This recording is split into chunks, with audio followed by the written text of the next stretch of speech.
Good morning. We're really glad to have all of you with us here in person, and for those of you who are joining us online. Thanks to all of you who have participated in our worship this morning. I will be gone next Sunday out of town. Our daughter Jordan's coming up, and we're doing several day trips around the area with her. Julia Clark will be preaching next Sunday morning, and so you can look forward to a fantastic sermon next Sunday out of the book of James, continuing our series in James.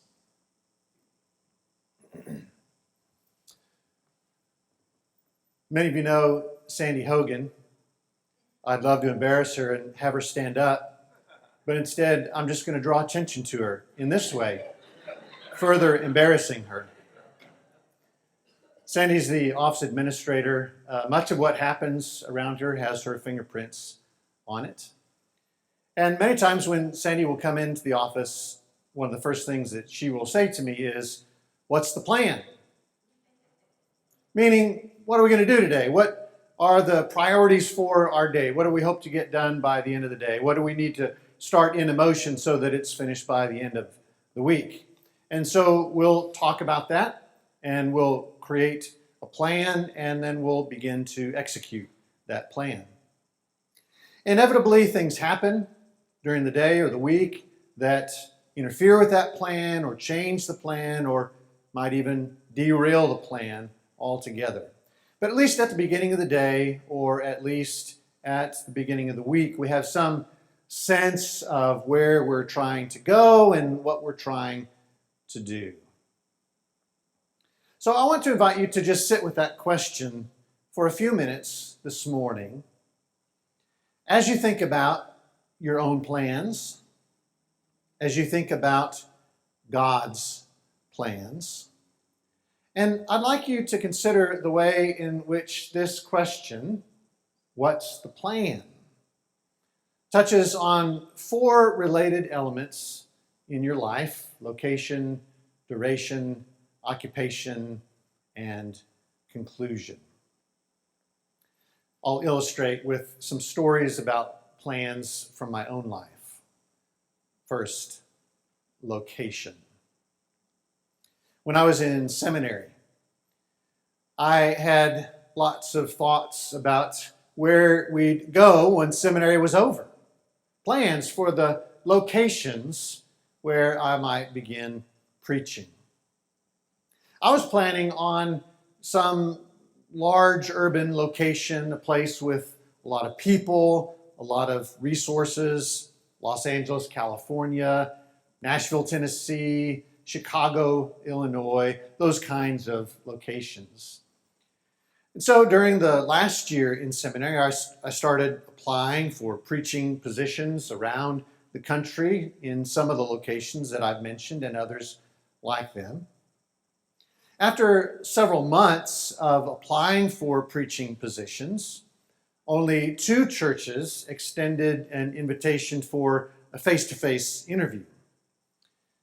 Both of them were in New Mexico, where I'd grown up. And really the last thing in my plan was to go back home. In addition, these were churches in smaller cities. One was Portales, a city of 25,000 people. The other was in Las Cruces, a city of 100,000 people, where we'd gone to college, where my parents lived and Kinder's parents lived. I didn't want to go home, but having no other choices, we took the 2 interviews. One church called and said that was enough, thank you very much. The other church called and extended an offer, the church in Las Cruces, New Mexico.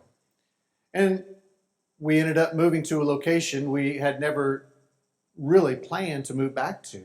And I have to say that those 4.5 years there were some of the best years that we've experienced as a family and in congregational ministry. Sometimes the place you're planning to go to is not the place you end up in. Duration. Our daughter Jordan played volleyball in high school. She was on the high school team. She was on a private team. She was pretty good. The teams that she played on were pretty good. And so in our own minds, we were sort of planning for several years of Jordan playing volleyball and planning all the times we get to spend together with all the other parents whose children were also on the teams, planning for all the different places we'd drive to watch these teams play. And then inexplicably, not long into her volleyball career, she was cut from the team. And suddenly her volleyball career was much shorter than we had planned for it to be, with much disappointment. And it was so frustrating to deal with that change in timetable. Something that we thought was going to last a fairly long time ended up lasting a fairly short time. Sometimes that happens in our lives. Occupation. Kendra and I went to New Mexico State University in Las Cruces, New Mexico. The vast majority of people from my high school who did go to college went to New Mexico State University. And I had a pretty clear plan for how I would occupy my time in that location. I was going to study electrical engineering. I was going to get that degree and go on and do something in electrical engineering. That was my declared major upon entering the school as a freshman. I signed up for several engineering classes those first couple of semesters, and I basically understood none of it. And I found out that my math skills were atrocious. And suddenly it was very clear that I was going to have to occupy my time at New Mexico State University in something very different. And so I started looking at other majors: education, sports medicine, counseling and educational psychology, communication, and then finally I landed in psychology. And that turned out to be a pretty good way for me to occupy my time at New Mexico State University. Sometimes the thing we think we're going to be doing is not the thing we end up doing. And then conclusion. Over the span of about 10 or 15 years, the church that I preached for in Tennessee planted 5 churches in urban places in metro Memphis.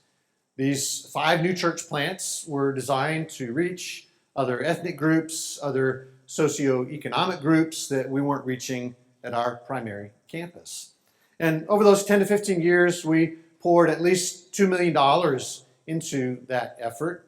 We purchased buildings, we rented buildings, bought equipment, rented equipment, hired staff, motivated and resourced volunteers. Other churches joined us in that partnership.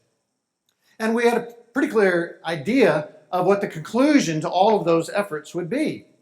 In our minds, these 5 church plants would thrive, they would grow, they would probably multiply. There'd be a whole movement of new church plants in that metro area. But at the end of those 10 to 15 years, 4 of the 5 church plants closed their doors, ceased to exist. Millions of dollars, countless hours, resources, and staff. Sometimes the result of some project, plan, effort, relationship is not the result that we were planning on.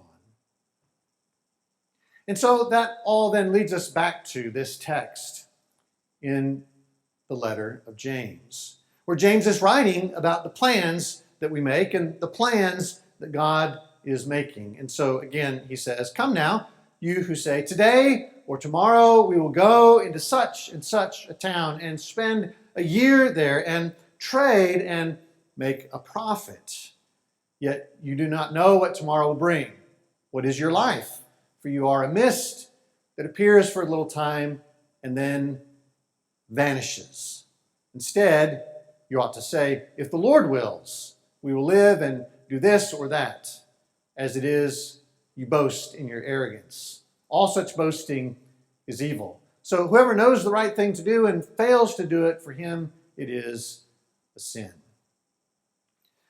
James is writing to Christians who are doing what every one of us do every single day: making plans and executing them.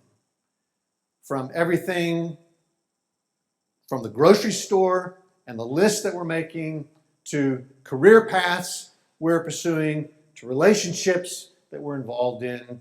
We're making and executing plans. And the people to whom James is writing are making plans that touch on all four of these areas. Location, they say, according to James, well, we'll go into such and such a town. Duration, they say, we'll spend a year in that location. Occupation, they say, we'll trade while we're there. And conclusion, they say, we'll make a profit while we're there. James is writing to people just like you and me. They make and they execute plans. And they have a pretty good sense of where they're headed next. But James says, just a minute, because God may have other ideas about where you're headed. And they have pretty clear ideas about how long they'll be in that place that they're going. And James writes, and he says, well, just a minute, because God's timetable may be a little different than your timetable. James is writing to people who have a pretty good sense of how they'll occupy their time in that place where they're going. And now James is saying, well, hold on just a minute, because God may have other plans for that occupation. And James is writing to people who have a pretty good sense of how all this is going to conclude in the end, what results they can anticipate. And James is saying, well, just a minute, because the conclusion you're anticipating may not be the conclusion that God is planning. Now, James is not saying that it is wrong to make plans. It's difficult to live without making some plans. What James is saying is that it is wrong to make plans without recognizing that God also makes plans. And the plans that God is making are likely to impact at least one of those four areas in your life. Where you feel like you're headed next. How long you think you'll be there. What you think you'll be doing while you're there, and what the results will be from the time that you're spending there. And that could relate to everything from your visit to the doctor's office, to a vacation that you're planning, to somewhere you're moving across the planet. James is saying, just a minute, because there is a God who is also making plans. So what are we supposed to do with James's words? Let me suggest several areas of application. First, James's words about plans invite us to practice patience. I don't know about you, but when my own plans are frustrated, I become very impatient because what I planned is quite important and I'd like to be about doing it. But James's words here invite us to practice patience. When you're interrupted in the midst of doing something really important by a phone call or someone that stops by or some other intrusion, you can practice patience. Because you can at least entertain the idea that maybe this interruption was actually part of God's plans for my day. When you start into a project that you're certain is going to take 5 minutes and it takes 5 hours, you can practice patience. Because you can entertain the thought that at least perhaps there is something in this that's related to the plans that God had for my day and not the plans that I had for my day. Second, James's words about plans here invite us to the practice of releasing outcomes. Releasing outcomes. I think it's actually pretty rare when we get the results that we were anticipating. I think it's pretty common for us to not get the results from something that we were planning, whether it's a task at home or a project at work or a relationship that we're investing in or thoughts about the future. It's a regular occurrence for us to at least not get some of the things that we were anticipating getting from that effort or that task. And so one of the things that we can learn to do is just to release the outcomes.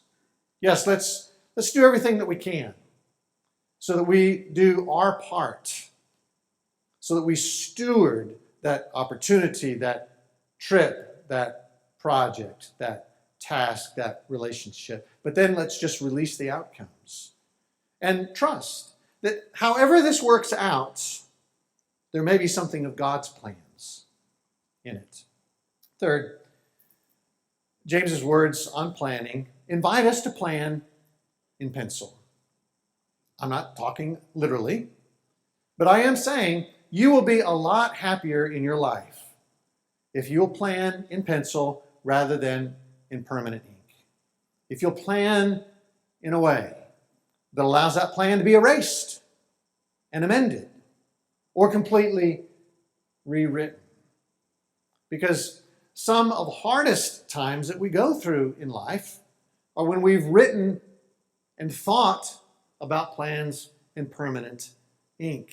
And so when there is a change, we're not sure what to do with it at all. Let's learn to plan in pencil. Fourth, James's words on plans invite us to use our privilege for the sake of others. James is writing to wealthy Christians. And in that ancient world, their wealth gave them the privilege of planning. The ability to plan is actually a privilege. And their wealth gave them autonomy. It gave them resources. It gave them freedom to even think about plans related to location, duration, occupation, and conclusion. But people who were poor in that ancient culture did not have the privilege of planning. The poor were told by the rich where they would be going. The poor were told by the rich how long they would be in that place where they're going. The poor were told by the rich what they would do in the place where they were going. And the poor were told by the rich what benefit they might reap from the task given to them by the rich. And James's words here might cause us to reflect a little bit on which the way this is true in our own lives today. Many of us in this room, many of us online, have the privilege of planning, either because of our resources, our gender, our ethnicity, our nationality, our age, our education. Many of us have the privilege of planning. We do have a certain level of resources and autonomy so that we can at least think about plans in all four of these areas. But there are a lot of people in our world, in our region, in our neighborhoods, and perhaps even in our families, who don't possess the privilege of planning. And so perhaps we might think about the way in which we plan in all four of those areas in a way that might benefit those who don't share that privilege. And then finally, James's words on plans invite us to enjoy what there is to enjoy. Often when our plans fall through or run up against some barrier, we experience a decrease in joy. Because often our joy is tied to the successful implementation of our plans. But remember how James began this letter. In chapter 1, James wrote about the way in which, even in times of suffering, joy is possible. Even when something about our own plans fail, there's very likely still something in our lives that can serve as a source of joy. And so no matter what's going on with your plans, find what there is to enjoy. And you'll be healthier and happier as a result. I want to invite you to just sit with the question that we began with and think about it as it relates to your life. Think about it as it relates to the life of God within you. What is the plan?